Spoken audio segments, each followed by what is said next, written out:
సనీస్ కిచెన్లో మిరియాల రసం ఏ విధంగా ప్రిపేర్ చేసుకోవాలో చూద్దాం. ముందుగా ఒక మందపాటి గిన్నె పెట్టుకొని అందులో ఆయిల్ వేసుకోవాలి.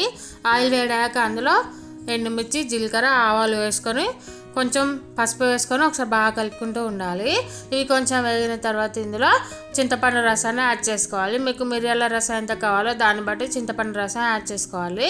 ఇప్పుడు ఇందులో టేస్ట్కి సరిపడా సాల్ట్, 1 టేబుల్ స్పూన్ వరకు కారం, 1/2 టేబుల్ స్పూన్ వరకు మిరియాల పొడి వేసుకొని ఒకసారి బాగా కలుపుకుంటూ ఇందులో కొంచెం పుదీనా, కొంచెం కొత్తిమీర వేసుకొని ఒకసారి బాగా కలుపుకుంటూ బాగా మరిగించుకోవాలి.